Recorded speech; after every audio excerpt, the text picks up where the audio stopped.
Good evening, everyone. Tonight's NEMRR off-season chat episode is a little bit different. Tonight we're dealing with our corner worker slash safety stewards, the people that keep us safe out there on the track. And when you tune in, if you got questions, throw them over in the chat. These folks will be more than happy to answer those questions for you.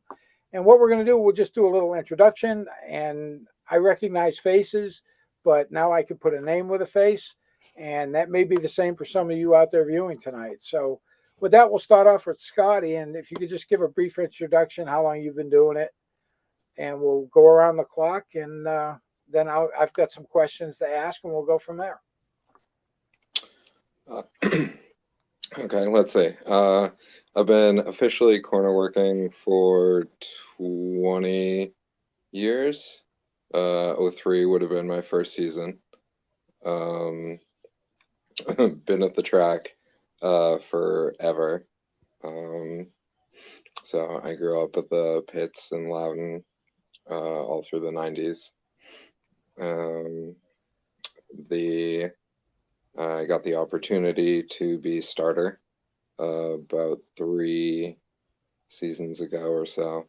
So I took that, and it's been the same but different. Definitely a lot of fun though. Great. Kara? Yeah, I've been corner working for more Do the than math. 15 years. I don't know exactly how long. A little bit off and on the last few years, but definitely hoping to get back into it a little bit. Life of a parent of a teenager, sometimes that gets in the way when there's commitments on race weekends. But I have done pretty much everything on track, and a couple things off track. Former track day rider. Never raced myself, but I do street ride. So definitely know my way around a motorcycle. Yeah. Awesome. Laura? Kira has also helped me up in the tower some. So I have been going to the track and working in some form or another for 40 years. I did take a couple of years off in the middle there. And I just want to clarify, when Scotty says he's been at the racetrack forever, he was 6 days old the first time he was at a racetrack. And it was Pocono, Pennsylvania. So he has grown up at the racetrack. I started when you didn't have to be 18 to corner work. And I started as a corner worker, corner captain, and I started working with Sandy, who was Scott's mom, and race control, to basically be assistant race control at that point. Took a couple of years off, paid attention to Scotty in the pits so that he didn't get run over. I worked as assistant starter. I helped out in tech. I helped out in registration. I helped out in timing. I did... I worked at the front gate and helped do registration there. And then I started going back up into the tower and doing race control from the tower. And this past season, I have sort of started to oversee timing and scoring, as well as race control and all of the corner marshals. So I've kind of had my finger in every department. All right, very good. I don't know what, I'm having some issues. It's probably on my end. I've got a lot of lag going on. And that's probably here on mine. So hopefully you guys can hear me. So, and we'll go right around the clock again. One of the first questions I have is, are you exclusive to NEMRR and the motorcycle people, or do you also work for, say, NASCAR or anything else like that? Scotty? So these days it's just NEMRR for me. In the past, I've been down to Daytona a few times for the spring event, for the fall event.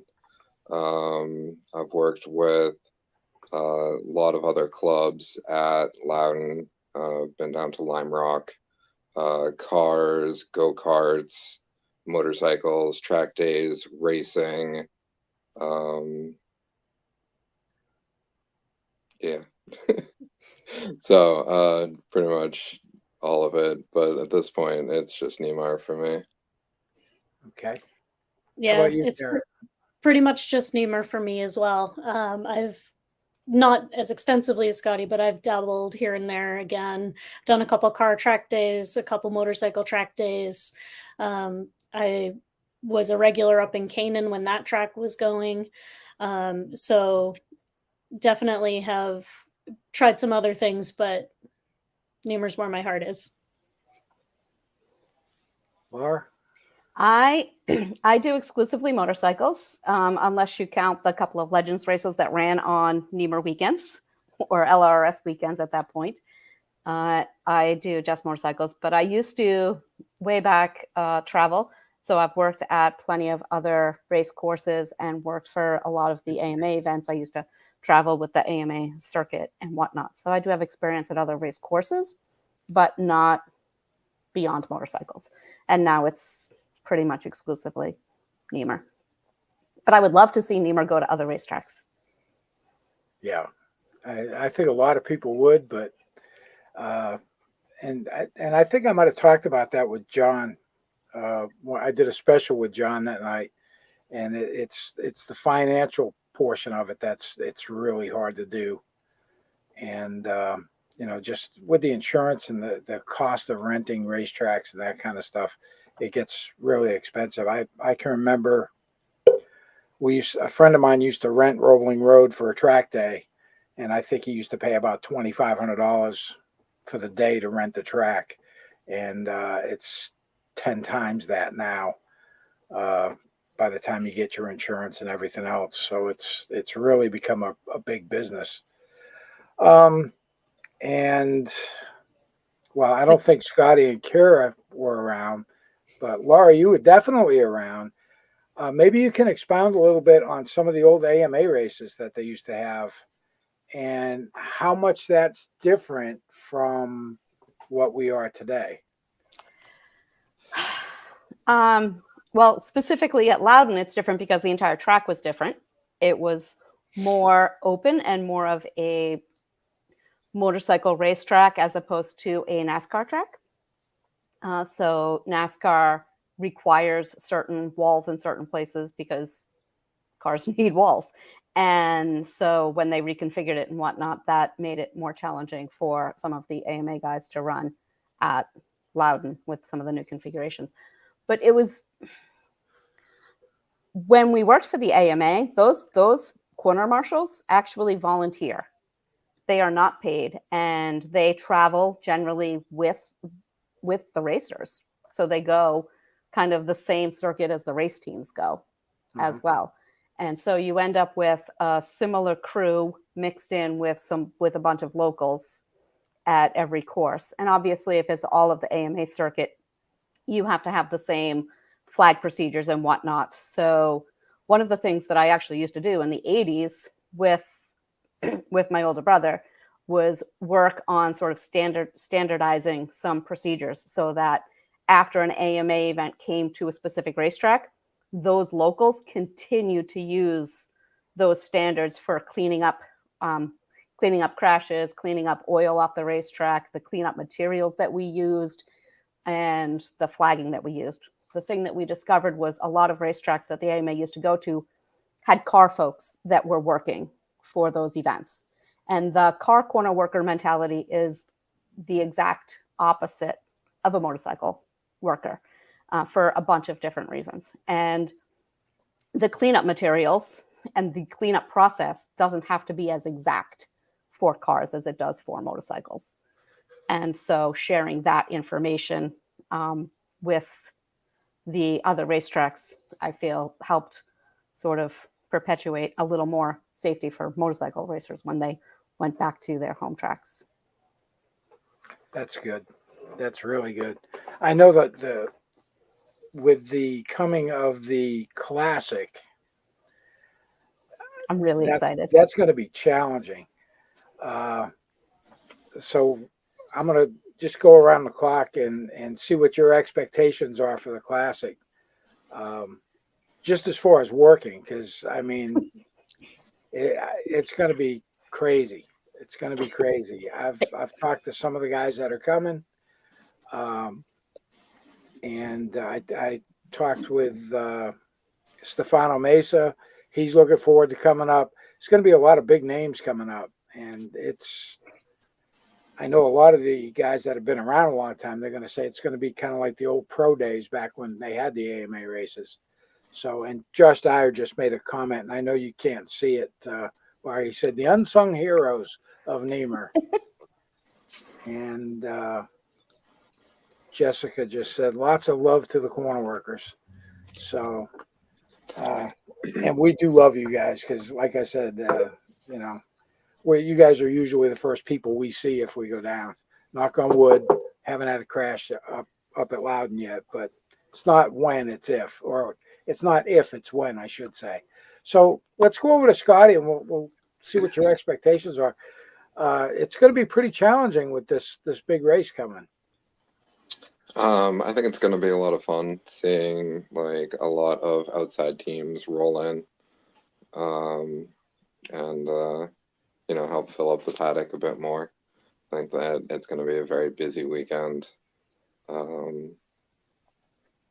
I've never actually worked for a pro race at Loudon because the last AMA race was 01, 02, somewhere in that range. Yep. So I have been at the track for nationals, like running around collecting stuff from the teams to get posters signed for the corner workers and like raffle gifts for the workers and stuff like that. So I think it'll be fun seeing a lot of the outside teams come in, and apparently there's going to be some fast people. Yeah, there's definitely going to be some fast people. Are you going to be out there with the checker?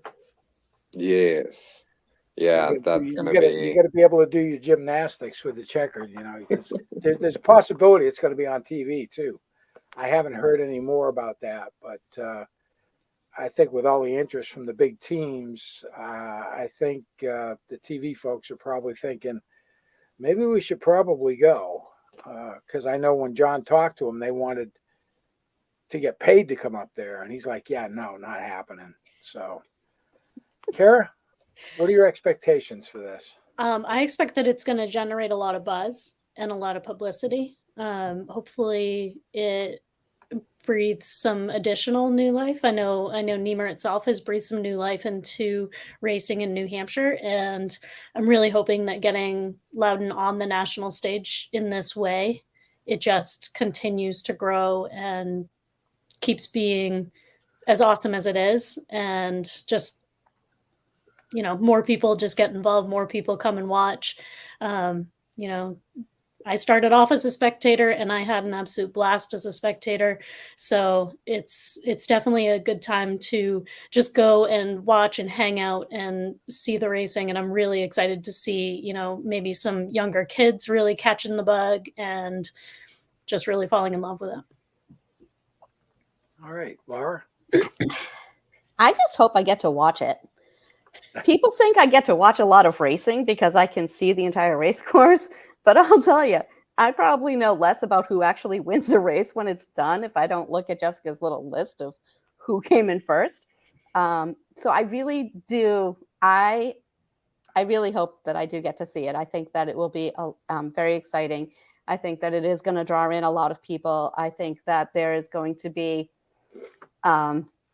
some sort of coming together on the worker side. There's going to be some coming together and making sure that all of the flag procedures are standard and known to all of the riders that aren't necessarily used to how NEMRR flags for certain events, and to make sure that that is all consistent and whatnot, because there are different flags at different race organizations and at different race tracks.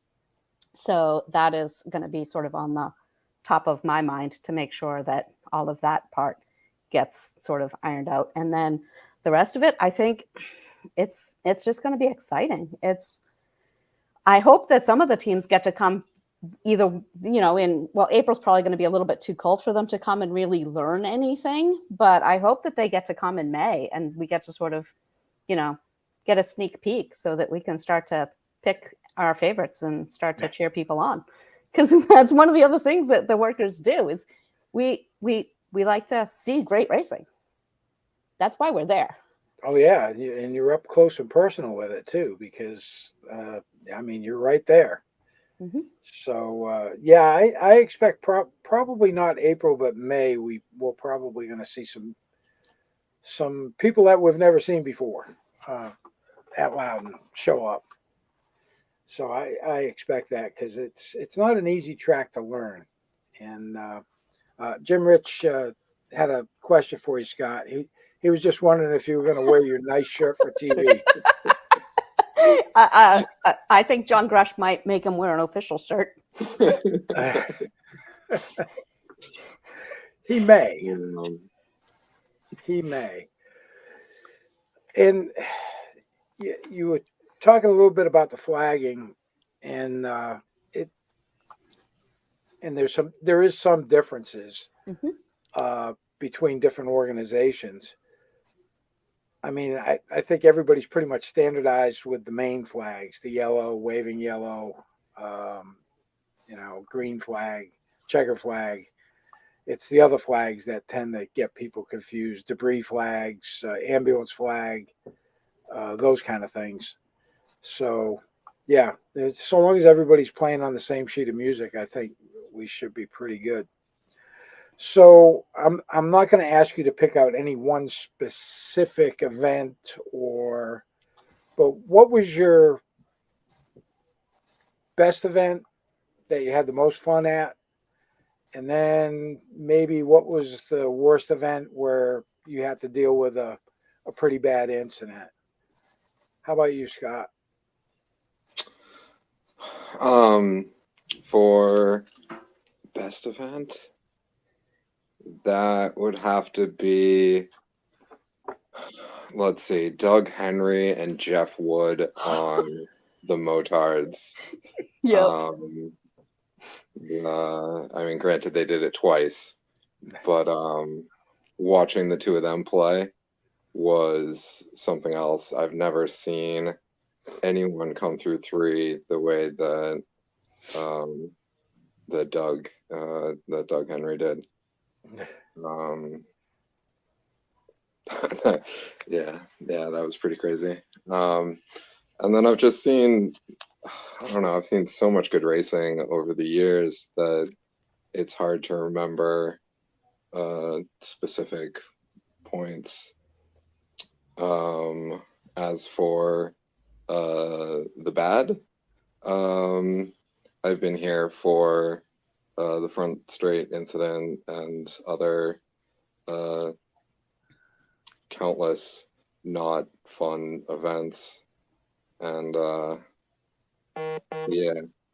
that stuff happens and you deal with it when it does, but that's not I mean, I guess that is why we're here, but that's not why we're here. Exactly. Yeah. And I may have not worded that correctly. I'm not talking about, I'm not looking for your most traumatic or anything like that, but I mean one that just sucked, plainly, like pouring rain, Snow. Snow. Snow. There you go. Snow. Yes. When you have to stand outside and it's snowing, it's not fun. Yeah. Kara, how about you? What's your best recollection, your best event that you had? The most fun you had? I can't pinpoint a single event. I really like all of the cheeky goodness that happens at hometown racing. I liked the old mismatch and where some of the guys would come out and drag because it was supposed to be all ladies. And I liked the event where all of the Woods raced. Eric, Jeff, Austin, Jackie, Jerry, Rick Doucette Wood. All the Woods were out. It was Scott Greenwood. I believe Laura and I referred to that one as the wood pile. Mhm. We were upstairs that time. That one was a really good time.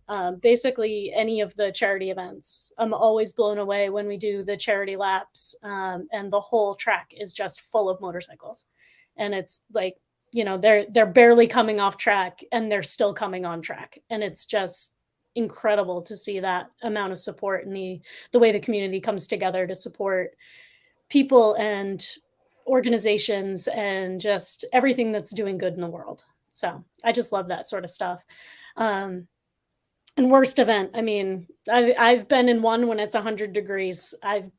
Which I don't know if you're familiar with our turn one really from the corner worker standpoint, but you're surrounded by asphalt on all four sides and you're sitting in a metal cube. And when it's sunny and 100 degrees out, it's sunny and 300 degrees in turn one. I've been up in turn 5 when it's snowing. I've been up in turn 8 when it's torrential downpours and heavy wind. So I don't know, just the weather. I'm too old to be miserable and cold, so the weather gets me.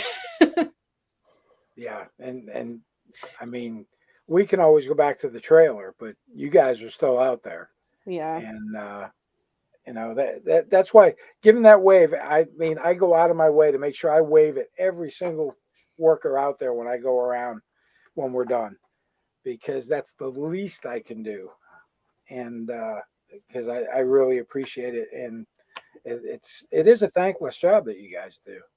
How about you, Laura? You've got a multitude of decades to deal with. I It's gonna do. be tough to pick just one out. Yeah, but I have to agree with Scotty watching Jeff Wood and Doug Henry play, because it was like I could see their smiles from the tower. They were having so much fun, and that just radiates, it's just incredible. There's so many small little moments that just sort of make you laugh. Like there was one race where it was just starting to rain a little bit, and we had a 15-minute rain delay, and everybody went back to change their tires. And Jeff Wood comes out, and he's still on his motard, and he's still on slicks. And I'm like, I was down in the front straight at this point. I'm like, Jeff, why didn't you change your tires? He goes, I didn't need to change my tires. I changed my boots. It's a foot out kind of race today. And he basically just motocrossed around the entire race course and won on slicks in the rain. And so watching things like that are pretty fun. It's great to be able to come into the pits and just sort of enjoy the bench racing and the camaraderie that goes along with racing, because we do enjoy those stories as well. It's those are the kinds of fun things. The one thing I do have to say is when I describe corner working to people after they've tried it like once or twice, and I'm like, I just want to warn you guys, it's hours and hours of boredom punctuated by moments of sheer terror. And then to add to that, we get like one good weekend weather a year. It's usually either freezing cold, windy as all get out, or blistering hot. And so the weather is definitely something to be reckoned with for sure. And there have been races where I've had to send the ambulance around the course to just check on the corner workers, either bringing them hot chocolate because it's so cold and like giving them a place to go in and warm up every so often, or just, dumping water and towels on them because it's so hot. And so just trying to make sure that the people that are trying to keep all of you guys safe are also staying safe. Nope. Kara must have dropped out on us. Oh. She'll be back, I'm sure. Yeah. So those are some of the things. So Rich had a question for you. So how can someone get involved with corner working? Well, I mean, obviously, if anybody is interested, the best way to get started is to reach out to either me or Scott Seawade. But generally, if somebody reaches out to me, my email address and phone number have already been posted on the internet numerous times. So if anybody already has them, do not be shy about forwarding it to whoever you think might want to come and corner work. And I will talk to everybody about that. But the best place for us to find new workers is through the racers.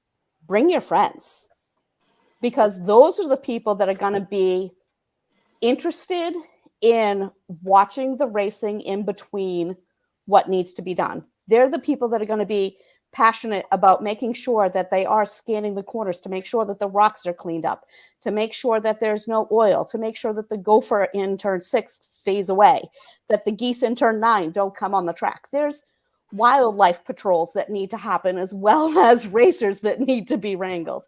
And in order to have somebody that wants to do all of that in snow, freezing cold, or blistering heat, they generally need to be connected to the sport. And so coming with a racer to work is generally the best way. And it helps everybody. They get in for free, they get to camp for free, they get a small stipend every day for working. So Very good. Yeah, and hopefully this will generate some interest as well. Because I mean, once the live's over, this is still posted on my channel. So, and you guys are lucky 13, by the way. I noticed that. This is my 13th episode. Yes. I can't believe the season's gone by this quick, because this thing kind of just snowballed on me. I started off with just a couple of people I pit with and some new friends, and it's just been rolling, and everybody's always got suggestions to get people on here. So I'm just rolling with it. Do you know why we have a turn 1A? I do not. We have a turn 1A because a few track managers ago, when they were working on the track layout, he had a fear of the number 13 or a dislike of the number 13. And so to avoid having 13 corners on his racetrack, he named 1, 1A, and 2 to avoid having 13 turns. So that is why we have 1A. Very interesting factoid that I was unaware of, and I'm sure a lot of people were unaware of it.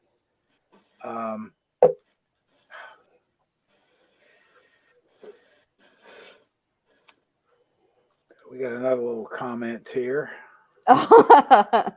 Yep, that is exactly what we do.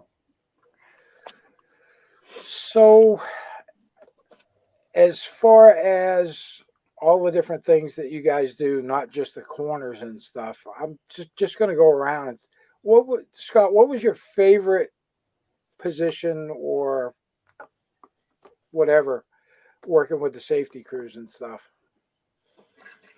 I'm sure it's the starter now because you are the starter, but I mean, starter is fun, yes. It's definitely an up close view, but I don't get to see any racing because I'm on a straightaway. So, I can see like the drive out of 12 and that sort of thing. As for like favorite place to watch, turn 4 is turn 4 is fun to hang out in. You get to watch them coming up out of 3, look down into 3 like it's a balcony. You can walk over to the 9 side and you can watch them like come through 9 just at the bottom of the hill from where you're standing, and it's like a nice panoramic thing as they go almost all the way around you. You can look over towards 8 and it's just like a little flat horizon, and then all of a sudden, boop, motorcycle. So I liked 4. 4. Like 4. How about you, Laura?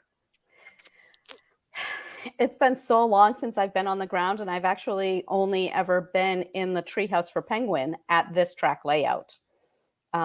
So when I work for Penguin, I tell Scotty that I have to be in the treehouse because I have issues about not being able to see the entire racetrack because that's what I am so used to.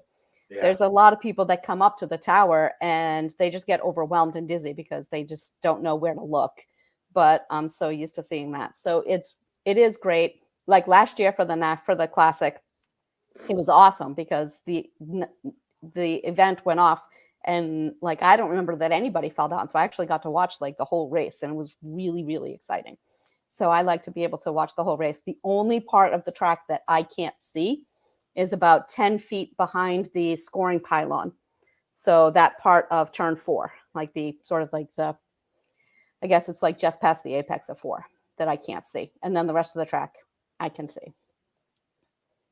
So I like being on the tower. My older favorite which would be before they redid turn 1, 1A, and 2. And Scott's going to agree with me on this one. The old 2. Flagging the old 2 and standing on the apex cone was just, you don't get any closer to racing than that. It was exciting and fun, and you knew that you could throw a flag and people would see it because you were making eye contact with them as they were coming through. And I mean, it was just, the old 2 was fun.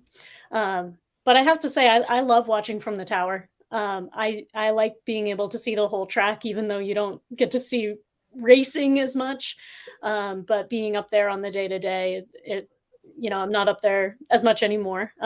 But it's definitely very cool up there. It's awesome because you can see where everything's happening at any given time.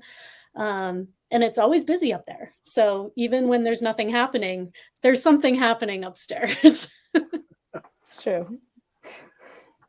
I can imagine. I guess I'll just throw this question out. I'm sure Laura will be able to answer this. So not only do you have the corner positions, but there's other positions and other things that have to be taken care of. Maybe you can expound a little bit on that. Sure. Some of it goes into Noelle's world, like I like to try to say. But there are definitely the need. NEMRR is responsible for staffing somebody at the front gate, which we actually have somebody that works out there. And that person just started last season with us. So sometimes we might need somebody to backfill for that if Trisha can't make an event. And she is sort of like the first person that people see when you come in through the gate. We have people that work in registration. We have people that work in tech. We have people that work on pre-grid with Jim Rich. And those people start to be the people that work on a hot track. And there are some pre-grid people that you have to be old enough, mature enough, responsible enough. I would say probably 16, maybe a really responsible 15-year-old to help on pre-grid with Jim. But then you have to be 18 to also then be a wave holder. So we always need people to hold waves, which to me personally, I feel like would be like awesome and terrifying at the same time. So then we have all of the turn workers that have to work there. So the turn workers kind of get broken down into 2 classes for me. There's the flaggers that need to be able to remember and react instantly to a situation to display the right flags at the right time. And then there's the pickup people that actually play in the traffic, as Scott Seaway was mentioning earlier, that go out and pick things up and are in the corners actually dealing with the accidents. And then we hire the ambulance folks. They're outsourced. They're all generally, I believe for the most part, in New Hampshire, you have intermediates. So I believe we have a combination of intermediates and paramedics on the racetrack. All right. Yeah. So there's a lot more to it. And I assume. Oh, and then we have scoring people too. We have Jessica in the tower that does scoring. And also the guys that go out on the track and do the recoveries. Oh, yep. Scott Seawade is the safety director. And he, sometimes if we have enough people, we will give him what we refer to as a friend. It's always nice to have friends to help, because although most motorcycles, when they crash, they come with a rider, not all riders stay with their motorcycles after they crash. So we need somebody to help them get the bikes on and retrieve the bikes. All right. Question to go around the clock with. What do you see? What's the most egregious thing that you see us riders do out there that we do all the time that you would like to come up and give us a slap in the head or whatever? But something that we can do a little bit better at. I'll start with Scotty. Well, let's start with Kira on this one. But go ahead. Go, Scotty. I will say having terrible numbers on your motorcycle.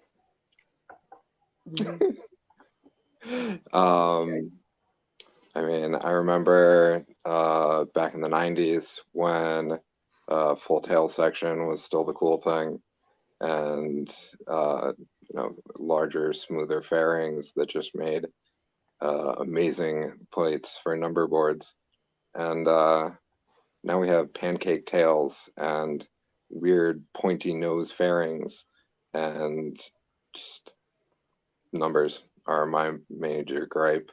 And then the next thing, which really doesn't happen too often, but every once in a while I get to stop a rider and ask them, how many red flags did you just see? Because I know the answer is at least 3 or 4, and sometimes their answer is 0 to 1. So Yep, I so I guess situational that just awareness, sums there's into, no doubt. yeah, exactly. And There are as a some matter of people fact, that are just, I just watched a video, and you talk about situational awareness. Coming down the straightaway, 2 guys side by side, a guy in front of them, checker flags waving, guy on the left doesn't see it. They're both still cranking on down the straightaway. The guy in the front's starting to check up as he goes through the corner, and the kid was a provisional because he had a T-shirt on, right in the back of him. Situational awareness, you got to watch for the flags. You have to. Everybody says, "Oh, you got to look where you're going." Well, you got to see more than just where you're going. And that's one thing I try to be diligent is watching for the flags. Laura, you got anything to add to that? No. Well, yes, I do actually. So the numbers definitely, they are for more than just your friends to find you on the racetrack. And just because you have a transponder doesn't mean your numbers don't matter. Let me just give you a couple prime examples why numbers matter for us to be able to pull them out. It was 2 seasons ago, when maybe 3, and I got a call from turn 6 that there was a rider and there was flames in the belly pan. And we attempted to get this person with a black flag off the race course, and they didn't understand the meaning of the black flag, and they kept going and they kept going, and it was pretty clear that they were on fire. And then they proceeded to pull into the pits, and then the ambulance crew went running after them, and they pulled in between 2 multiple $100,000 fire motorhomes while they were on fire, got off their bike, and were like, "Oh, what are you doing here?" while people were putting their bike out. So I guess pay attention to the flags. We needed to know that person's number, because if we couldn't have followed them all along, like if we lost them in the pits or something like that, like we need to be able to see your number to know where you're going and to like be able to follow up and find you. If your bike is blowing up, we need to be able to find you from corner to corner to watch you on things like that. So yes, numbers definitely help for sure. The flags help for sure.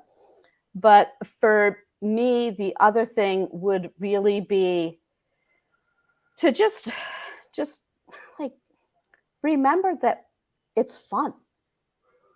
Like the people that are just a little too serious kind of rain on my parade a little bit. It's fun. Like let's keep it fun, and don't be kicking at somebody when they're coming by you, or deliberately cutting them off, and deliberately, riding very aggressively and doing those kinds of things. Just kind of, we all got to go to work on Monday. Yep. So that would be the thing that I would ask. Yeah, I would echo all of those. The other one that has come up for me personally, I don't know if I'm like a magnet for it or what, but I've seen more like checkered flag incidents than I should, where people take the checker and they're coming around and somebody's doing something really silly after the checker. Either they're wheeling without paying attention to who's around them, or doing like a weavy thing down the back straight. But I've just, in my turns that I've been flagging, I've witnessed a few too many, incidents that happen after racing's over. It's just one of those things that there's no need for it. Like Laura said, we all have to go to work on Monday. We all have to get up. We all want everyone to go home safely, under our own power, all that jazz. So, racing's over, have your fun, fist bump your buddy, and then go in the pits and then Yeah. give each other piggybacks all you want. Can I add one more thing too? This doesn't really happen all that much. No. But if something happens and you want to or think you need to go out in a different practice, you just need to ask. Don't just sneak out there. Because if you sneak out there, we're going to know from the timing system that you're not supposed to be out there. And then we're going to find you and we're going to pull you in and you're going to miss the practice that you were trying to get. Just go to Scotty, ask him, talk to him. He doesn't bite people unless you ask, really. He's not going to bite you. And just ask. And then we will be able to accommodate that. And it will be much more efficient for you. All right. And that's probably something a lot of people don't know. Yeah.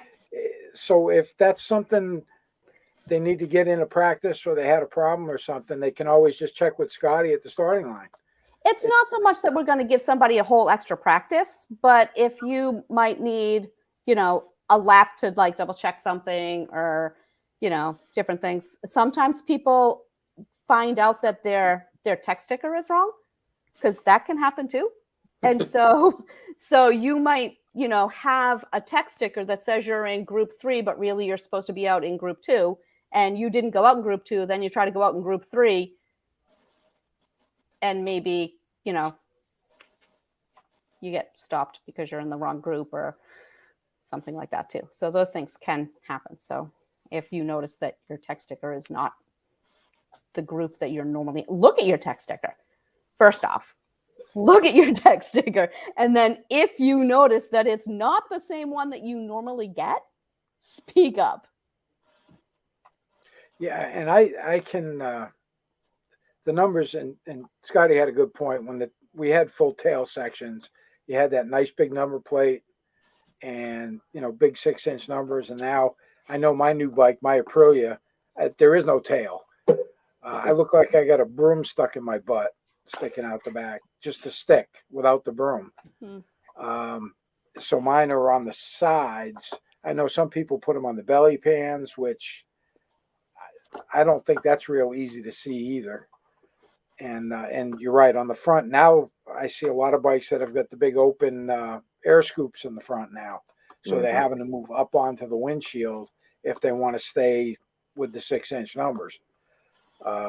Yeah. But that's good. That's not that big of a list on things that us as racers need to improve on. Well, one of the things that you can definitely do that is in your own best interest, and I hear this in tech, well, people will question why. Put your numbers on your helmet, on more than one location on your helmet, because especially if more than one bike goes down and we have 2 riders over here and 2 bikes with numbers over there, we don't want to mismatch. And so if your numbers are on your helmet when you are not on your bike and we are trying to help you, it helps us to know who you are. Yeah. So, and as a matter of fact, somebody in tech told me, they said you should have it on each side and on the back. And on the back or the top, actually, is probably better than the back. And the reason why you need it on more than one spot is because if you're sliding, it will get slid off one side. And mm-hmm. if you're related to Murphy, the side that you slide on will be the slide with your numbers. Yeah, that's usually what happens. You need to, Murphy runs rampant up there. So you need to have it in more than one spot. It does. And that the bike that was on fire, if you think about it, if they had gone in one of the garages and everybody's got all their gas cans in there, mm-hmm. That could go bad really quick. And flag, there's no excuse for us not to know what the flags are. Absolutely none. Everybody's been to a race school. It may have been a long time ago, but you know, you still should be refreshed with what the flags are. Mm-hmm.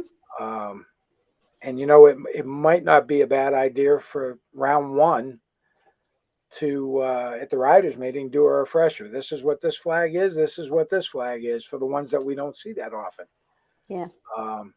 Just to refresh people that haven't gone to a race school in 30 years and they don't see that flag very often. Debris flags or the ambulance flag. You know, if you see an ambulance flag, you know there's an ambulance on course. Those kind of things. So that might be something that they could think about is just at round one, everybody shows up. Hey, don't forget about these flags. We know you never see them, but if you do, this is what they mean. Just as a refresher. Yeah, that's a good idea. I'm out of questions. So, Jesse in the chat offered a couple suggestions as well from timing to remember to charge your transponders. Yes. And also update your Motorsport Reg account with your correct transponder number. So, and I'm bad about this. Not so much the Motorsport Reg. Mine's all up to date and correct. But last minute, I forgot to put this on the charger. I haven't had one go dead on me yet. And then, I'm putting this up there because it'll be on the video. If they don't watch the chat replay, they'll be able to see it on the video. Update your Motorsport Reg account. Definitely. Keep that up to date. So the big part of that is during practice, particularly on Saturday, Jessica will sit in the tower either with me or somebody else that's up there to help her. And we try to find and match the transponder numbers with the people so that you can get your transponder, so you can get your lap times really. But again, if you don't have a transponder on in practice and your numbers suck, you're not going to get lap times. Possibly for the whole weekend if we can't figure you out. And nobody wants that. We really don't want that. So we do ask that you do try to keep those things. And it does create a lot of work. And we do that because we want you guys to get your lap times. But some other organizations, if you go to other places, they're not going to care. So you want to get in that habit. Actually, I did the Armor races in February down at Roebling, and my first race, I'm looking at the online stuff, and I'm like, wow, second place, that's not bad. I'm, down here. Well, the first and second place guys didn't even have their transponders on the bike. They charged them $50 a piece to do the manual scoring for them. So I guess if you're going to be dumb, be tough and pony up with the money. Maybe that's something we should look at too. I mean, it's hard because the only place we could do the manual scoring is in the tower. We don't have scores on the ground anymore. So, and Jim Rich's comment here, know your grid positions. Again, there's a lot of ripple effects to you not knowing your grid position that perhaps riders are not aware of. It can delay the start of a race if we have too much movement going around and whatnot. And while you're out there kind of rearranging and jockeying and getting into the right spot, you could be causing somebody else to be in the wrong spot. And there's a lot of ripple effects to that. And then depending on how long it takes us to get the grid set, the people up front, especially in April, your tires are already cold. Yep. And so now we're starting a race going into turn one on no longer really warm tires, or we have to abort the start. And, given the track temperature of the actual race course, that's not going to, giving you an extra warm-up lap isn't going to put heat back in your tires.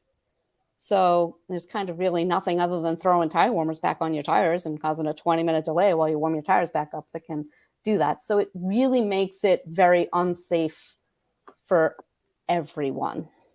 Yeah. To not know your grid Especially position. when it's cold. Besides that, it's annoying. Cold like it was at round 7. I mean, because if it's that kind of those kind of temperatures, 50 degrees or so, and the track's not really getting any heat because there's no sunlight, it would take you a good 3 laps to get any kind of heat whatsoever in your tires, depending on how hard you are on the brakes, for sure. What is it about marshaling that keeps you coming back, Scotty? Watching racing. It's just it's a great hobby to have. Just being able to be that close to racing and then also helping at the same time, it's a win-win. So it's like an addiction. Pretty much. Yeah. It starts as a hobby. I think any motorsport's like that. Once you get hooked, it'll keep you coming back. How about you, Laura? Yeah, it starts as an addiction. It starts as a hobby. It turns into an addiction or an obsession, and then it just becomes a way of life. Really, for me, it's the adrenaline. It's the same. I get this, the same kind of adrenaline rush as you guys do when you're getting ready for a race. For me, in my position, there's a lot of instant mental decisions that need to be made correctly, that, have significant impacts if they're not made correctly or timely. And so that kind of like just needing to basically get my race face on and be there just like you guys. And that just kind of, it's my adrenaline outlet. All right, Kara. I'm going to be a little sappier. It's the people, and it's not just people, it's family. I mean, you guys become family. The racers are family. The workers are family. It is a whole different ecosystem there. I mean, I've made friends at the track. I started coming to the track, like I said, as a spectator. I was exactly what Laura said. I was there to support some friends who said, "Hey, we're going to try motorcycle racing. You guys should come and watch." And we said, "Sure."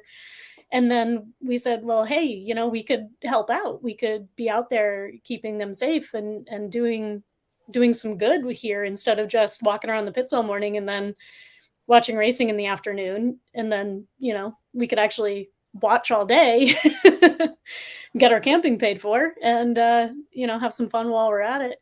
But I mean, these guys have seen me through the purchase of my first, second, third house. They've seen the birth of my child. Laura witnessed on more than one occasion the aftermath of that, and the sleepless nights,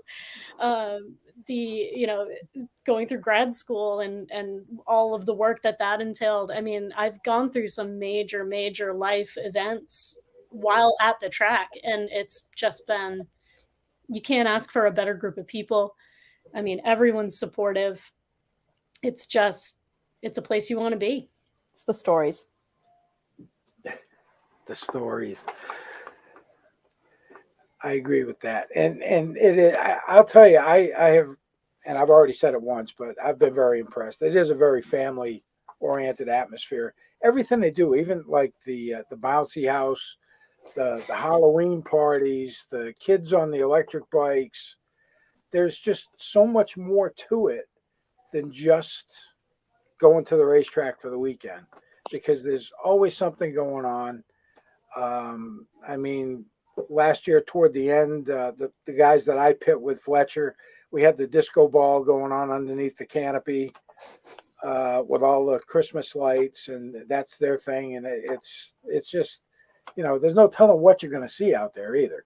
Some things you may not want to see, but yeah, sometimes you can't unsee things. Yeah, some things eye bleach doesn't even work on.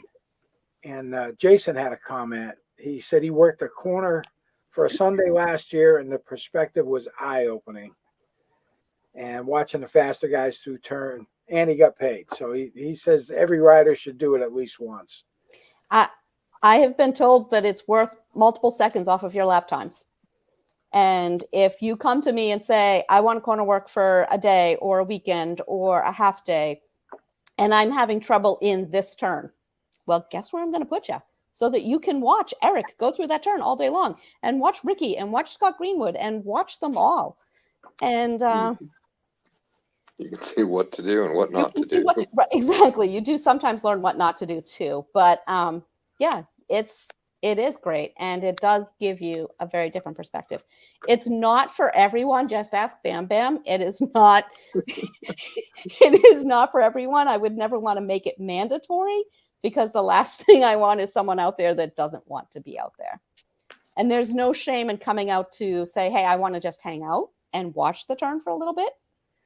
You can do that. We have no problem with you coming to do that. We don't like it when you visit us during your race, but in between races and stuff like that, you can come out and watch from the turns, or, you can try to, corner work for a little bit, but we really want to see you guys racing. All right, very good. So we're coming up on the hour, and I like to try and keep them around an hour. So I thought we would have got more questions, but I mean, you guys have already answered like any kind of question that would possibly be asked. At least anything that I could think of. It's because we're efficient. There you go. It is. There you go. So now everybody knows what us as riders need to work on a little bit. Making sure you guys can see our numbers for the most part. Situational awareness, keeping an eye out for those flags. And one thing, when we take the checker flag, and you mentioned the guys doing the stupid stuff over on the backside, I don't even shut off until I get into turn one. And then I only back off about 20%, because I'm ready to get off the track. I don't want to be dilly-dallying. I make sure I wave at everybody, but because there's usually still people behind me, and I don't want to hold them up either. How about the 310 split after the checker? Doesn't save you any time, because when you're especially in the front of your race, it's race traffic going through 10. So then we have to hold people up, and that becomes a bigger safety issue. It is not any more, it's not any faster. The only time the 310 split is a good idea is if you're kind of late getting out to pre-grid. We will send you through the split, but that is clearly under our direction, not rider choice. How about red flag? No. Only Absolutely Always, unless you are specifically directed through 310.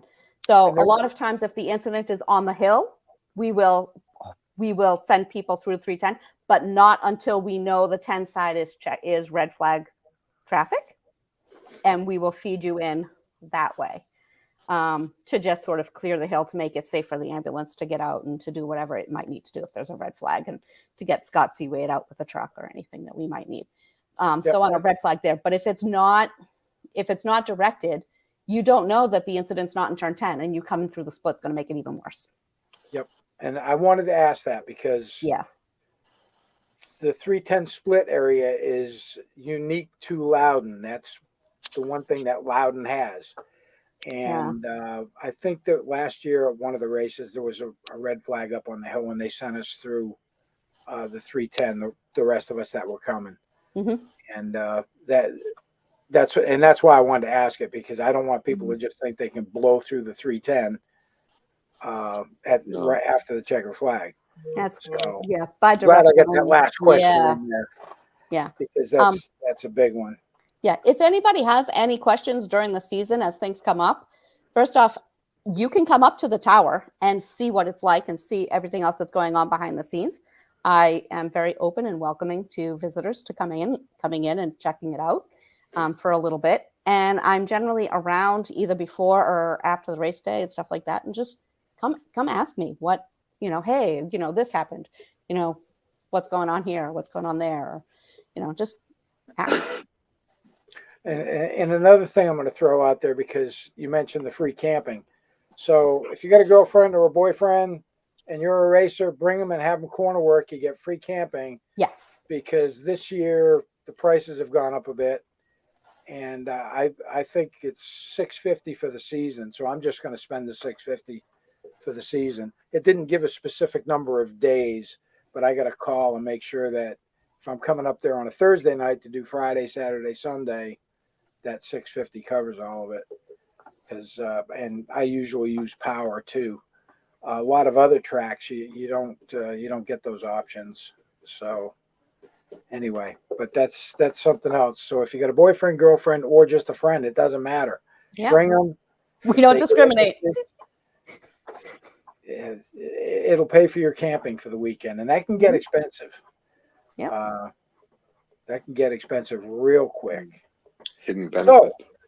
So, with that, I'll just pass it around. Any parting thoughts that you may have, and I'll do my little closing spiel after that, and we'll call it a wrap. So, Scotty? I don't know.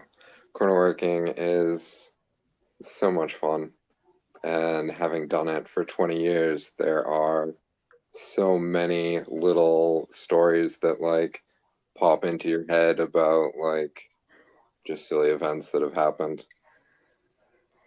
Victory laps for novices. No. Yeah. Samir did it right. Samir didn't think that he was winning his novice races, so he would come around, and the best part was he still wasn't last. So he would take the checker first, and then he would stay on it through the victory lap, and then I would still be waving the checker, and I'd be like, wait a second, wasn't that first? And then there's another like 3-4 bikes that are there, and it's like, okay. So if you're gonna do it, you might as well do it right. All right, Laura. I think my closing remarks were really, come see me in the tower and check it out, and don't be afraid to ask me questions, point things out. That's part of what I'm there for. All right, and you'll probably get some takers on that. I know I'm going to pop my head in. Yeah. Just because I want to come up there and see what it looks like. I think it'd be cool to get a picture from up there. Kara? Don't be afraid to say hi. I mean, we're there. Most of us are staying on track. We're there the whole weekend. We arrive usually Friday night, sometimes Thursday, depending on if we're working Penguin or not. And we're there until well after you guys pack up and go after your last race on Sunday. So, don't be afraid to pop by if you see where we're camping. Don't be afraid to come by and say hi. Don't be afraid to, ask, hey, my number's whatever, I saw that you were working in 6, and and ask for opinions or advice if you want. I've made friends that way. Hey, tomorrow, this is my number. Could you watch me in 10, and then maybe see at lunch if you could swing by? Have no problem doing that sort of stuff. So we want to meet you guys. We want to be friends with you guys. We want to get to know you guys. And do you want a cameo? I just have a friend join. A friend? Oh. Hi, I'm Kira's friend. Married to. He also corner works, so he was on kid duty tonight. Awesome. Somebody's got to do it. She's not 18 yet. Well, No. great. She's not 18 yet. I really appreciate you guys coming on and doing this. It was something that I wanted to do, and I'm glad that we could get it all put together. And Laura rounded you guys up. She made it real easy for me. All I had to do was set up the stream, and I didn't have to deal with anything else. So that worked out perfectly. But I'm going to go through my little ending spiel here. So you guys just hang loose for 1 second. Guys, if you like the content, make sure you subscribe to the channel. I can't say that enough. I really need the subscriptions. Need to build the channel up so we get a little more viewing on YouTube. Make sure you give a thumbs up. It helps the algorithm. Hit the bell for notifications. if you're out there riding on twos, make sure you keep the shiny side up and the rubber side down. It's always a good thing. And have yourself a great evening.